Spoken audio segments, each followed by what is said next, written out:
उस जंगल में उन्होंने अचानक देखा कि उस चांद की रोशनी में एक अघोरी जो साधु के वेश में बैठा हुआ है, साधु बैठे हुए नजर आ रहे हैं। साहब ने प्रणाम किया। प्रणाम। मां नीलमानंद जी भी नजदीक आ गए, उन्होंने भी प्रणाम किया।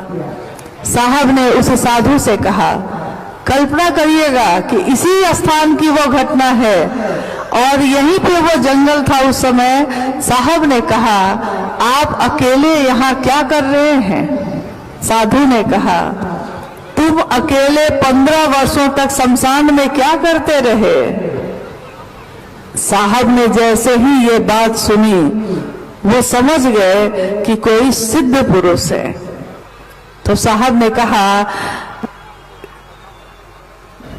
कि मैं तो आपसे इसलिए पूछ रहा था कि आप अकेले बैठे हैं, लेकिन मैं तो शमशान में साधना करता रहा और मैंने शिव को गुरु बनाया। उस साधु ने फिर से पूछा साहब से कि शिव की तो पूजा करते हैं सारे लोग, तो बताओ तुम शिव को गुरु क्यों मानते हो? लोग शिव को गुरु क्यों माने? लगभग 10-15 मिनट तक साहब शिव के गुरु स्वरूप की चर्चा उस साधु से करते रहे। फिर साधु ने कहा, बड़ा अच्छा बोलते हो। इस पे मां नीलमानंद जी ने उस साधु से कहा, मां कह रही हैं साधु से कि देखिए ना बाबा, ये अक्सर कहते हैं कि मैं लगता है पिछले जन्म में मैं मेढक था, इसीलिए जब सावन की बारिश होती है तो मुझको बड़ा अच्छा लगता है। देखिए ना बाबा, ये कहते हैं कि मैं मेढक था। इस पे वो बाबा हंसने लगे और उन्होंने हाथ के इशारे से जहां वो बैठे थे उसके कुछ ही दूरी पे जहां एक शीशे का टुकड़ा पड़ा हुआ था, बाबा ने कहा साहब से कि वो शीशा उठाओ। साहब ने यंत्रवत जाकर उस शीशा को उठा लिया है। साधु ने कहा, अपना चेहरा देखो। तो साहब ने उस आईने को अपने तरफ किया। पीछे लाल रंग से रंगा हुआ वो आईना जब साहब ने अपने चेहरे की तरफ किया तो उस आईने में क्या दिखा?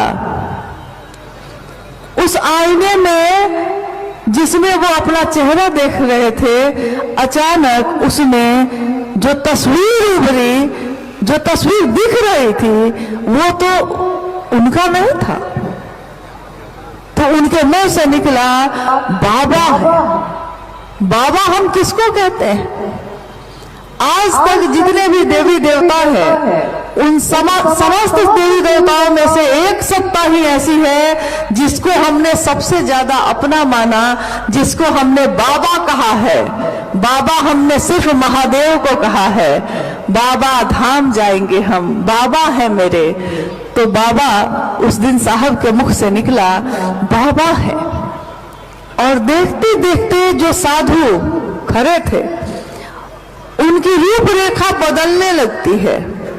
जटाजूट बढ़ जाते हैं, त्रिशूल प्रकट हो जाता है हाथ में, लेकिन सांप कहीं भी नहीं है।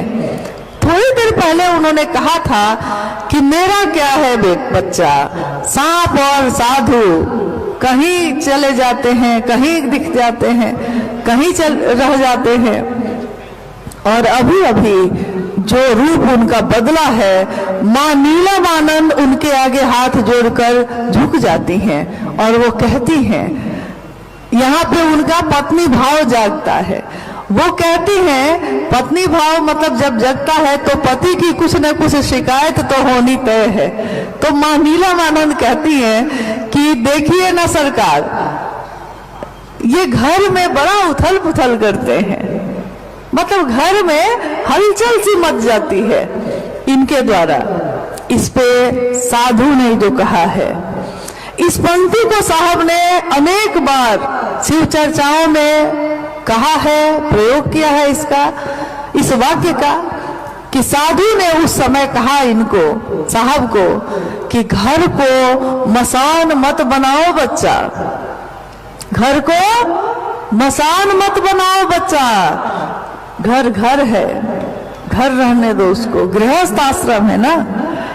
और जैसे ही वो सीधी हुई है, खड़ी हुई है, और उन लोगों को देखते देखते वो साधु कहीं नहीं, चांद की रोशनी है, हल्का अंधेरा छाता है, और जैसे ही चांद की रोशनी फिर आती है कुछ भी नहीं है, कहीं भी नहीं है।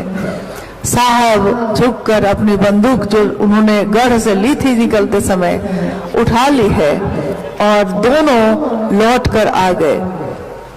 जब दोनों मनातूगढ़ लौट कर आए, उस रात काफी तेज बारिश हुई, बहुत तेज बारिश, और साहब का सरकारी आवास था पाटन में। माँ थोड़ा बेचैन हुई, उन्होंने साहब से कहा कि इतनी तेज बारिश में ऊपर की छत भी खराब हो गई थी, बन नहीं पाई, और बारिश इतनी तेज हुई है कि पूरे घर में, कमरे में पानी ही पानी आ गया होगा। सुबह सुबह ये लोग बस तैयार हुए, नाश्ता किया और पाटन की तरफ निकल गए। वहां जाकर उन्होंने देखा कि चारों तरफ 6-6 इंच पानी से आंगन और बाहर भरा हुआ है।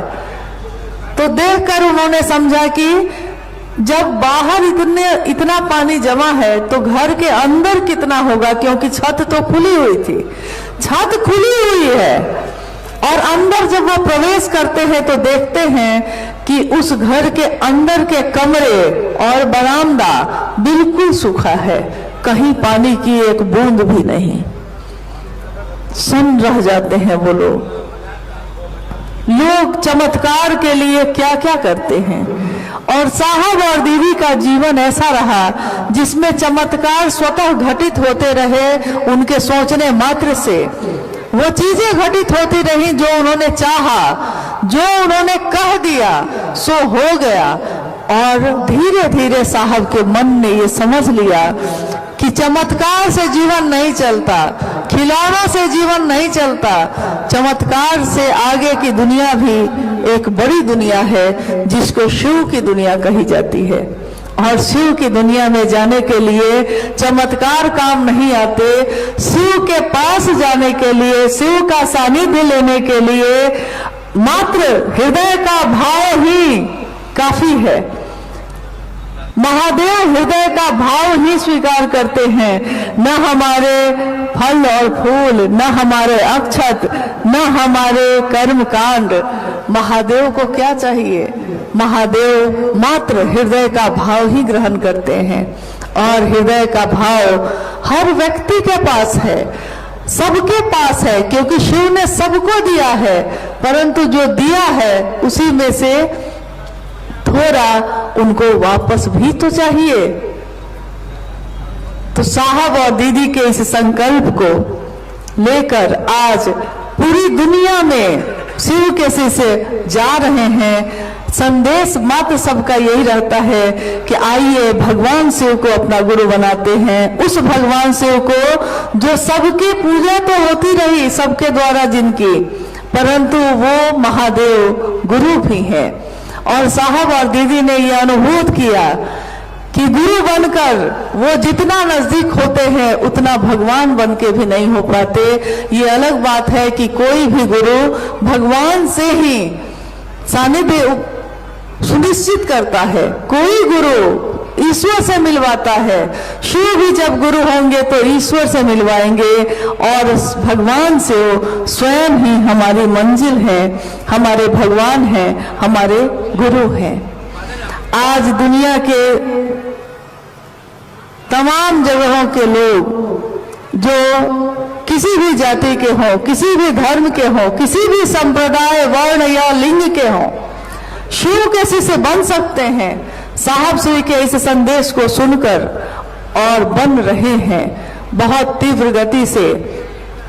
जब साहब ने ये बात शुरू की थी, शिव के शिष्यता की बात, शिव चर्चा शुरू की थी, तो याद करिए कि इससे पहले इतिहास जो हमारा कहता है, इस इतिहास में शिव की चर्चा का प्रचलन नहीं था। शिव पुराण कथा का प्रचलन था, राम कथा का प्रचलन था, कृष्ण की कथा का प्रचलन था, महाभारत की कथा का प्रचलन था, परंतु शिव चर्चा, ये इस जगत में पहली बार साहब श्री के द्वारा धरती पे आई। शिव की चर्चा यानी शिव की बात। हम क्या करते हैं इसमें? हमारे द्वारा की हुई शिव की बात ही, शिव की चर्चा ही शिव की सबसे बड़ी पूजा है। और याद करिए कि साहब ने जो तीनों सूत्र दिए हैं उसमें शिव से दया मांगना भी, दया मांगना, आज तक कृपा शब्द का प्रयोग होता आया। कृपा का अर्थ होता है करो और पाओ। जो तुमने किया है वही तुमको मिलेगा, जितना भर किया है उतना भर मिलेगा। परंतु दया का अर्थ होता है तुमने कुछ ना किया हो तब भी मिलेगा। हमारे भाई जो अभी भजन गा रहे थे, एक बड़ा सुंदर भजन इन्होंने गाया था, जो जिसकी पंक्तियां मुझको अक्सर याद रहती है, जिसमें ये गाते हैं, और ये सिर्फ भजन या गीत नहीं है, ये हमारे दिल की आवाज है, ये हमारे जीवन की आवाज है कि जे कभी शास्त्र पुराणों में पढ़ रहे, जिन लोगों ने कभी शास्त्र का अध्ययन नहीं किया, जिन्होंने कभी पुराण का अध्ययन नहीं किया, जे कहियो शास्त्रों पुराणों न पढ़ लई हिंदी अंग्रेजी न, जिसने कभी हिंदी और अंग्रेजी के अक्षर को भी लिखना पढ़ना नहीं सीखा, से चर्चा धूरझार करे छे, से चर्चा धूरझार करे छे, मतलब खूब खूब करता है। 12 महीने में न 12 महीने शिव की चर्चा हमारे मुख से निकलती ही रहती है। ये ना मेरी ताकत है ना आपकी ताकत है, ये ताकत है उन साहब और दीदी की जिन्होंने महादेव का रास्ता दिखाया है, महादेव का दर्शन कराया है। आइए हम सभी शिव के शिष्य उस महादेव से, उस महादेव का दर्शन करें जो इस धरती पे, यहाँ इसी स्थान पे, जिन्होंने साहब और दीदी को दर्शन दिया था और जिन्होंने कहा था कि घर को मसान ना बनाना, मत बनाना। हमको आपको भी ये संदेश है कि घर को, गृहस्थ आश्रम को भी बहुत सुंदर बनाना है। जो अपने घर को सुंदर नहीं बना सकता वो दुनिया को सुंदर क्या बनाएगा। तो आइए हम अपनी दुनिया को सुंदर बनाते हैं, अपने घर को सुंदर बनाते हैं, शिवमय बनाते हैं। जिस दुनिया के बारे में साहब श्री शिव के शिष्य ने कहा कि मैं नहीं जानता, शिव के बिना संसार की दशा और दिशा क्या होगी, परंतु यह मैं जानता हूं कि शिव के साथ यह मानवता सबल होगी, सक्षम होगी, सुवासित होगी। अस्तु आओ चले शिव की ओर।